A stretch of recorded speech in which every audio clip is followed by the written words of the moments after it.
कहानी है तारागढ़ नाम के एक सुंदर राज्य की, जहाँ का राजा भगत बहुत ही न्यायप्रिय और क्षमाशील था।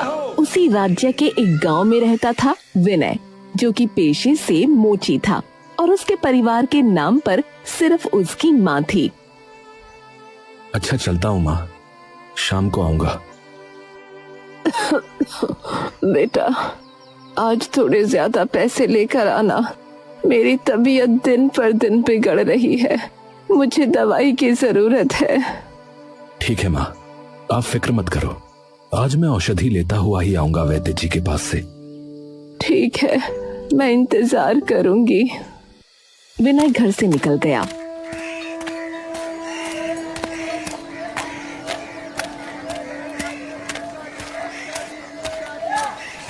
अपनी दुकान सजाकर बैठ गया।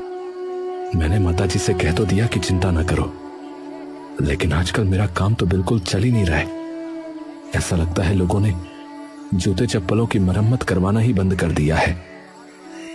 विनय का सोचना सही था और उसे इसका उदाहरण उसी समय मिल गया जब एक आदमी की चप्पल उसके सामने टूटी। अरे ये क्या हो गया भाई, मेरी चप्पल टूट गई, अब क्या करूं? मुझे लाइए, मैं 2 मिनट में सही कर दूंगा। अरे नहीं नहीं, रहने दो भाई, सामने मुखिया की दुकान है, नई चप्पल ही ले लूंगा। अरे लेकिन क्यों, 1 मिनट का काम है, लाइए अभी कर देता हूँ। अरे बात 1-2 मिनट की नहीं है भैया, बात यह है कि अब जमाना बदल चुका है। जूते चप्पल की मरम्मत करवाने वाले को लोग गरीब समझते हैं, हाँ, नीची नजरों से देखते हैं, और मैं ऐसा नहीं चाहता। अरे ऐसा नहीं है भाई साहब, आप गलत समझ रहे हैं। अरे नहीं बाबा, रहने दो, कह दिया है, रहने दो। वो आदमी ये कहता हुआ आगे बढ़ गया और दुकान में चला गया। विनय हाथ मलता रह गया। हे भगवान, मैं क्या करूं? अब तो एक ग्राहक मिलना भी मुश्किल हो गया है। पूरा दिन बीत गया, सूरज सर पर चढ़कर ढल भी गया, लेकिन विनय की दुकान पर बस एक बूढ़ा आदमी आया जिसने चप्पल सिलवाई और जाते हुए आधा पैसा दिया। दूसरा ग्राहक एक बच्चा था जिसका जूता फट गया था। हे भगवान, इतना बड़ा दिन और जेब में बस 2 सिक्के, इससे तो सिर्फ माताजी की दवाई ही आ पाएगी। खाने का क्या करूंगा?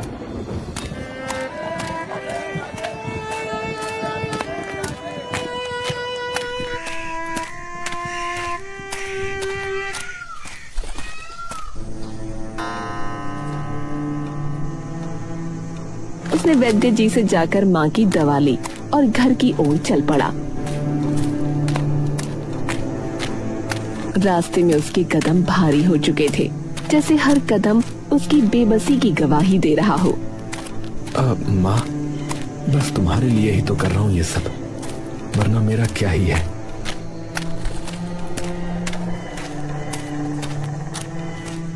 अंदर उसकी माँ खांस रही थी।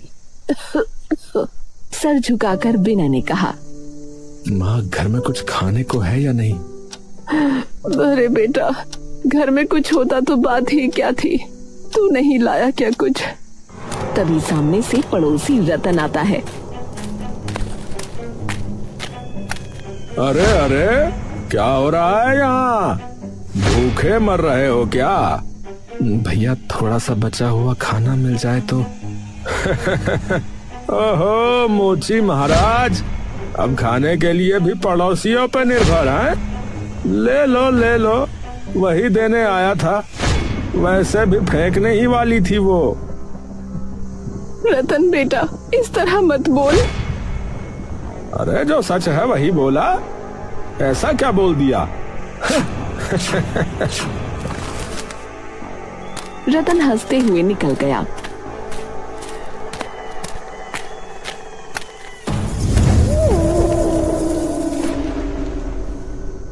विनय उस रात चुपचाप खाना खाकर सो गया। आंखें बंद थीं, पर दिमाग में रतन की आवाज गूंज रही थी।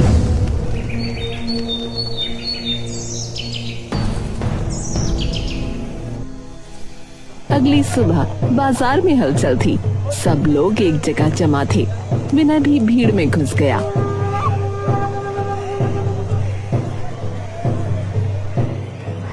अरे सुनो मेरे प्यारे गांव वालों, शहर से लाया हूँ जादुई यंत्र। हाँ, इसमें जूता डालो और 2 पल में नया बनकर बाहर आएगा भैया। अब किसी मोची वोची की आवश्यकता नहीं। हाँ है? अरे वाह, ये तो कमाल है भैया। अरे मोची का तो काम ही खत्म भैया, फिर इसका मतलब। ये सुनकर विनय के पैरों तले जमीन खिसक गई। उसकी आंखें नम हो गईं। वो सीधा मुखिया के पास गया। मुखिया जी, आपने ऐसा क्यों किया? मेरा तो धंधा ही खत्म हो जाएगा। धंधा? अरे कौन सा धंधा? वही जिसे करके तुम बहुत अमीर हो गए थे, वही। रोज नोटों की बारिश होती थी है तुम पर, है वही वाला? अरे पहले भी कंगाल थे और अब भी रहोगे, समझे? चलो हटो यहाँ से। पीछे से टोलियां बनाकर लोग उसका मजाक उड़ाने लगे। अरे अब क्या करेगा रे विनय? ए भैया, भीख मांगेगा और क्या करेगा? अरे भैया, इसकी किस्मत में तो दुखी लिखा है भाई। अरे ये तो अपशकुनी है, अपशकुनी है।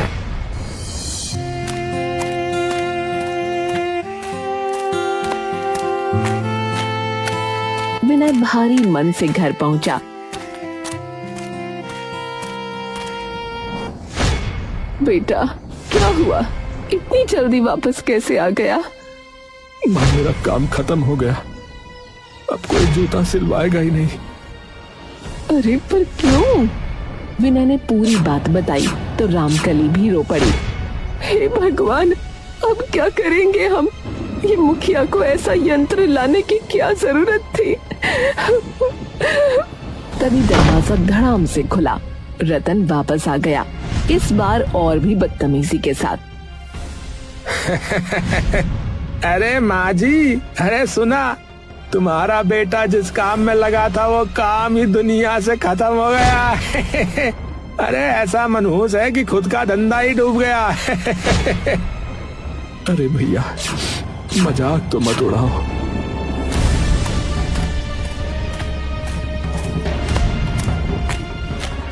भगवान जाने सब क्या हो रहा है और क्यों हो रहा है।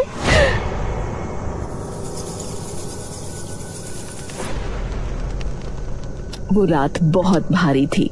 रामकली सो नहीं पाई। विनय भी छत घूरता बैठा रहा।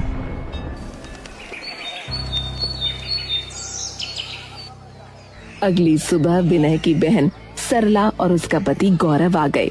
दोनों घर में कदम रख ही रहे थे कि दहलीज पर रखे विनय के औजारों में से एक टांका लगाने की सुई गौरव के पैर में चुभ गई। अरे ये क्या है? गौरव लड़खड़ाया और दरवाजे से जा टकराया, जिससे उसके सर से खून आ गया। सरला तो ये देखकर जैसे बिदक पड़ी। हे भगवान, मेरे पति को इस घर में कदम रखते ही चोट लग गई। मनहूसियत फैली है यहाँ। मैं इस घर में 1 मिनट नहीं रुकूंगी। चलिए जी यहाँ से। अरे दीदी, अरे रुक जाओ, मेरी गलती नहीं है। अरे दूर रह, मनहूस कहीं के। दोनों पलटकर देखते हुए निकल गए। रामकली भी टूट गई। हाँ, तू मनहूस है। तेरी वजह से मेरे दामाद को चोट लगी। तुझे समझ नहीं कि तेरा सामान कहाँ रखना चाहिए। जब काम ही नहीं रहा तो एक कबाड़ घर में क्यों फैला रखा है? माँ, मैं तो अपनी शक्ल मत दिखा मुझे। ये सुनकर विनय पूरी तरह बिखर गया। उसके लिए सबसे बड़ा झटका यही था कि उसकी अपनी माँ भी अब उसे अशुभ कह रही थी। वो घर से निकल गया। बिना दिशा के चलता रहा। खेतों से, पगडंडियों से, कांटों से होते हुए वो जंगल में पहुंचा। पेड़ों के बीच एक पुराना कुआं था। विनय उसके पास बैठ गया। हे भगवान, सब छीन लिया। क्या ही बचा है मेरे पास, क्या ही बचा है? मुझे क्यों बनाया आपने, बताइए? क्यों है मेरा भाग्य ऐसा?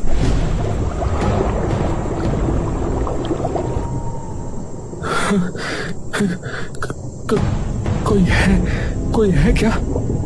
अचानक उसका पैर फिसल गया।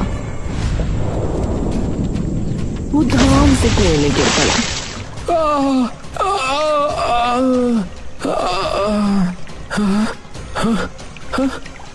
अरे हे भगवान, मैं मरा क्यों नहीं? गिरकर भी मैं बच कैसे गया? क्या सच में इतनी मनहूस किस्मत है मेरी? पर अब मैं बाहर कैसे जाऊंगा? क्या जिंदगी में कोई रास्ता है भी या नहीं? कुएं की नमी भरी दीवारों के बीच विनय लगातार रो रहा था। कभी अपने माथे पर हाथ मारता, कभी ऊपर देखकर आसमान को गरियाता।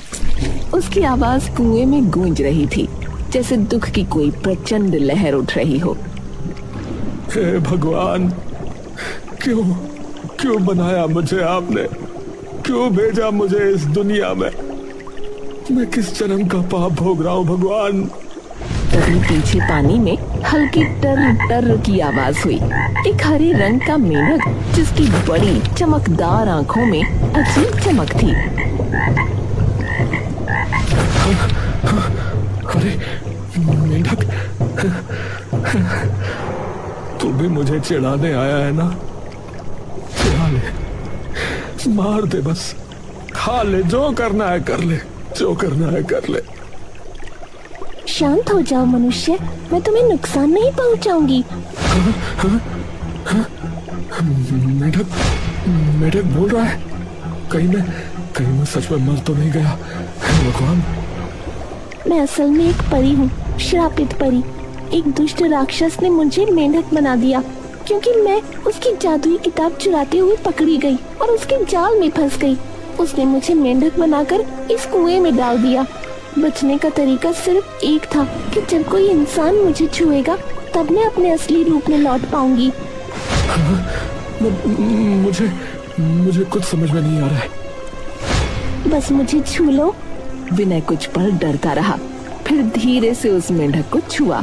उसके हाथ के छूते ही चमकदार रोशनी निकली, मेंढक गायब हो गया और उसकी जगह एक सुंदर परी प्रकट हुई। मैं मुक्त हो गई। तुमने मेरी सालों पुरानी कैद तोड़ दी। फिर उसने विनय का हाथ पकड़ा और उड़कर उसे कुएं के बाहर ले आई। अब बताओ, तुम अपनी किस्मत को क्यों कोस रहे थे? क्या बताऊं देवी, मेरी माँ बीमार है, मेरे पास काम नहीं है और लोग मुझे मनहूस कहते हैं। पड़ोसी ताने देते हैं, बहन तक अब शकुनी कहकर चली गई। और तो और मेरा धंधा, मूची का काम भी पूरी तरह से खत्म हो गया है। तुमने मुझे आजाद किया है विनय। तुम्हारे लिए मैं कुछ भी कर सकती हूँ। बोलो, तुम्हें क्या चाहिए? एक महल जिसमें तुम अपनी माँ को लेकर राजाओं जैसा जीवन बिताओ? नहीं, मुझे महल नहीं चाहिए। मैं बस इतना चाहता हूँ कि मैं अपनी माँ का इलाज कर सकूं और अपने काम से पैसा कमा सकूं। मेरी कला ही मेरा सहारा है। आजकल कौन ऐसा इंसान मिलता है जो महल को ठुकरा दे? तुम सच में बहुत प्यारे और सच्चे हो विनय। परी ने अपनी चमकदार छड़ी घुमाई, हवा में सुनहरी रोशनी भर गई। सुनो विनय, आज से जिस भी जूते या चप्पल को तुम छुओगे वो पल भर में ठीक हो जाएगा। तुम्हारी कला अब दुनिया में सबसे अनोखी होगी। पर मेरे गांव में तो ग्राहक ही नहीं बचे, मैं अब क्या करूंगा? फिक्र न करो, जो जादू मैंने किया है उसके बाद कोई कमी नहीं होगी। जाओ, तुम्हें एक ऐसा ग्राहक मिलेगा जो तुम्हारी पूरी जिंदगी बदल देगा। विनय का दिल खुशी से धड़क उठा।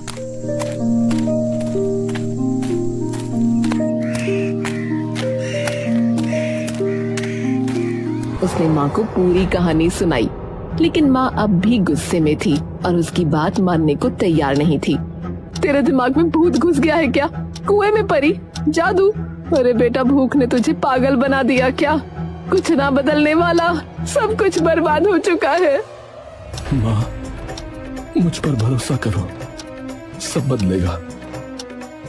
तू सपने मत देख, मेरी तबीयत देख, और ये परिवारी कुछ नहीं होती। विनय ने हार नहीं मानी।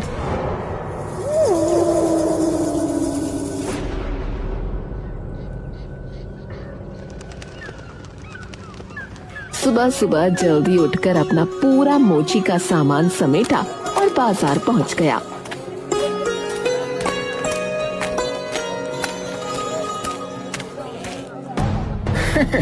ओहो विनय भाई, हैं? फिर दुकान खोल ली? अरे अब कोई नहीं आएगा तुम्हारे पास, है रहने दो। ओहो, यंत्र है ना मुखिया जी का, अब कौन आएगा यहाँ? विनय चुपचाप बैठ गया। उसे परी की बात याद थी, वो ग्राहक आएगा जो सब बदल देगा। तभी एक अजनबी, एक मुसाफिर थका हुआ पैर घसीटता हुआ आया। भाई, जूता फट गया है, ठीक कर दोगे? बिल्कुल कर दूंगा। जैसे ही उसने जूते को हाथ लगाया, जूतों ने चमकना शुरू कर दिया और अगले ही पल वो बिल्कुल नए जैसे बन गए। अरे ये कैसे किया तुमने? लो मेहनताना, तुम तो कमाल के आदमी हो भाई। वो मुसाफिर पैसे देकर चला गया। विनय सोच में पड़ गया। पर परी ने कहा था कि वो ग्राहक मेरी किस्मत बदल देगा, लेकिन ये तो साधारण व्यक्ति था, शायद अब अगला कोई आएगा। इधर विनय इंतजार कर रहा था और उधर राजमहल में हड़कंप मचा हुआ था। राजकुमारी चंद्रमुखी का गुस्सा 7वें आसमान पर था। महल की खिड़कियां, दरी, तकिए सब हवा में उड़ रहे थे। ये क्या है? ये कैसे टूट गई? ये मेरी माँ की आखिरी निशानी थी, इसे ठीक करो अभी के अभी। शांत हो जाओ बेटी, कोई न कोई उपाय अवश्य होगा। अरे सुना, अरे राजकुमारी की शीशे की ऊंची एड़ी वाली चप्पल टूट गई। शीशा कोई जोड़ भी कैसे सकता है भला? राजा परेशान हो गए। उन्होंने ऐलान कर दिया, सुनो, जो भी व्यक्ति मेरी पुत्री की शीशे की चप्पल को जोड़ देगा, उसे हम उसकी मुंह मांगी कीमत देंगे। समूचे राज्य में ये घोषणा करवा दो। ये खबर हवा की तरह हर गली, हर घर और आखिरकार विनय की दुकान तक पहुंची। मैं भी जाऊंगा वहां, अब वक्त आ गया है अपनी किस्मत बदलने का। राजमहल में चारों ओर अफरा तफरी मची थी। राजकुमारी चंद्रमुखी की टूटी हुई शीशे की चप्पल सामने रखी थी और एक के बाद एक कारीगर उस पर झुक झुक कर अपनी किस्मत आजमा रहे थे, लेकिन हर बार वही नतीजा, नाकामी। महाराज, शीशा जुड़ ही नहीं रहा। कोशिश कीजिए। क्षमा कीजिए राजकुमारी, ये असंभव है। राजकुमारी का चेहरा गुस्से से लाल हो चुका था। वो हर असफल प्रयास के साथ और भड़क रही थी। कोई तो होगा इस राज्य में जो ये कर सके। आखिर ये मेरी माँ की अंतिम निशानी है। धैर्य रखो बेटी, अभी और लोग आएंगे। भीड़ 2 हिस्सों में बंट गई। महल के बाहर किसी को रोका जा रहा था, धक्का दिया जा रहा था। अरे हटो, अंदर मत जाओ, मनहूस हो तुम। अरे महल अब शकुनी लोगों के लिए नहीं है भाई। मुझे अंदर जाने दो, मैं भी प्रयास करना चाहता हूँ। प्रयास? और तुम? चलो भागो यहाँ से, मनहूस कहेंगे। शोर सुनकर राजकुमारी खिड़की तक आई और नीचे देखा। भीड़ के बीच विनय खड़ा था। उसे अंदर आने दो। पर राजकुमारी, लोग कहते हैं कि ये... मैंने कहा बुलाओ उसे। मैं मनहूस जैसी बातों में विश्वास नहीं करती। पहरेदारों ने झट से रास्ता खोला। भीड़ में फुसफुसाहट शुरू हो गई, लेकिन विनय चुपचाप अंदर आ गया, जैसे भाग्य उसे बुला रहा हो। तुम ये चप्पल ठीक कर सकते हो? प्रयास नहीं करूंगा राजकुमारी, बस कर दूंगा। उसने धीरे से टूटी हुई चप्पल उठाई। जैसे ही उसके हाथ शीशे पर पड़े, एक सफेद चमक फैली और पल भर में चप्पल फिर से वैसी ही हो गई जैसी राजकुमारी की माँ ने उसे दी थी। ये क्या? अरे भाई, ये कैसे हुआ? अरे भाई, ये क्या हो गया? अरे भाई, ये क्या? हे प्रभु, ये मैं क्या देख रहा हूँ? हे ईश्वर, ये मेरी आंखें क्या देख रही हैं? अरे चमत्कार! ये तो चमत्कार है। राजा अपनी जगह से उठकर पुत्र, बताओ तुम्हें क्या चाहिए? स्वर्ण, हीरे, मोती, महल? महाराज, मुझे तो सिर्फ मेरा पारिश्रमिक दे दीजिए, बस वही जो मेरे काम का मूल्य है। राजा कुछ पल तक उसे देखते रहे, फिर बोले, विनय, तुम्हारी सादगी ने मेरा मन मोह लिया। आज से मैं हमारे अधीन जो छोटा सा राज्य है वो तुम्हें सौंपता हूं। भीड़ में सनसनी मच गई। विनय हैरान था, जैसे उसके कानों ने विश्वास करने से मना कर दिया हो। महाराज, ये कैसे स्वीकार करूं? मैं तो साधारण मनुष्य हूं। पर तभी तेज हवा चली, चमक फैली और परी प्रकट हो गई। पूरे महल में हलचल मच गई। राजा और राजकुमारी दोनों हैरान रह गए। विनय, जब तुमने मुझे मुक्त किया, मैंने कहा था ना, एक ऐसा ग्राहक आएगा जो तुम्हारी किस्मत बदल देगा।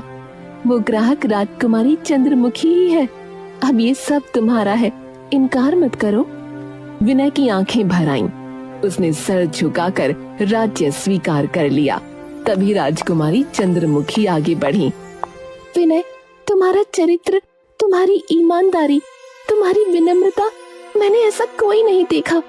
मैं तुमसे विवाह करना चाहती हूँ। पूरे दरबार में सन्नाटा छा गया। विनय भौंचक्का रह गया। राजकुमारी, ये तो बहुत बड़ा निर्णय है। मैं पहले अपनी माँ से पूछूंगा। आप क्रोधित मत होना।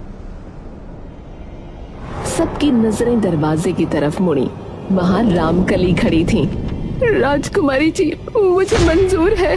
लेकिन तभी एक भारी आवाज गूंज उठी। वो राजपुरोहित थे। मैं इस विवाह पर आपत्ति व्यक्त करता हूँ। पर क्यों? एक मोची, वो भी एक साधारण गांव का व्यक्ति, एक राजकुमारी का वर कैसे बन सकता है महाराज? पुरोहित, मेरे निर्णय पर सवाल उठाने की हिम्मत कैसे हुई आपकी? राजकुमारी, मैं प्रजा की तरफ से पूछ रहा हूँ। क्या ये युवक राजमार्ग, राजनीति और न्याय की बारीकियां जानता है? बात में तर्क है, पर इसका फैसला अभी हो जाएगा। राजपुरोहित, विनय से राज्य और राजनीति से संबंधित प्रश्न करिए, और विनय, तुम इन प्रश्नों के उत्तर दो। ठीक है। ठीक है। पहला प्रश्न, अगर राज्य के खजाने में अकाल के समय पैसे कम पड़ जाएं और तुम्हें यह तय करना हो कि पहले सैनिकों का वेतन दो या भूखी प्रजा को अन्न, तो तुम किसे प्राथमिकता दोगे? प्रजा को, क्योंकि सैनिक उसी प्रजा के बेटे हैं। जिस राज्य की जनता भूखी हो, वहां सैनिक भी ढाल और तलवार उठाने के लायक नहीं बचेंगे। ठीक है। मेरा दूसरा प्रश्न, यदि तुम्हारे सामने दो दोषी खड़े हों, एक अमीर जिसने चोरी की हो और एक निर्धन जिसने भूख में चोरी की हो, तो दोनों का दंड क्या होगा? दोनों चोर हैं, दोनों को बराबर दंड मिलना चाहिए। परंतु यह बात ध्यान रखने योग्य है कि अमीर की चोरी लोभ है और निर्धन की चोरी मजबूरी हो सकती है। इसलिए फैसला निर्धन की मजबूरी को समझकर होना चाहिए। बिल्कुल ठीक। मेरा तीसरा प्रश्न, अगर तुम्हारी मां, तुम्हारी पत्नी और तुम्हारा राज्य एक साथ संकट में पड़ जाएं और तुम्हें एक को ही पहले बचाना हो, तो किसे बचाओगे? मेरे लिए मेरा राज्य पहले होगा, क्योंकि मेरी मां, मुझे जन्म देने वाली, सदैव चाहेंगी कि मैं सही करूं, और राजकुमारी, मेरे साथ जीवन बिताने वाली, मेरे कर्तव्य को समझेगी, क्योंकि राजा का धर्म सबसे बड़ा है। राजा पर पहला हक उसकी प्रजा का होता है। राजपुरोहित हैरान और शर्मिंदा हो गया। महाराज, मेरे पास अब कोई प्रश्न नहीं। ये युवक सच में राजकाज के योग्य है। मैं अपनी आपत्ति वापस लेता हूँ। तालियां बजने लगी। पूरा दरबार खुशी से झूम उठा। राजकुमारी मुस्कुराई। विनय ने झुककर अपनी माँ के पांव छुए। महल तालियों से गूंज उठा। कुछ दिनों बाद भव्य उत्सव हुआ। विनय और चंद्रमुखी का विवाह हुआ। रामकली को राजमाता जैसा सम्मान मिला और विनय, जो कल तक गांव में मनहूस कहा जाता था, आज पूरे राज्य का राजा बन गया।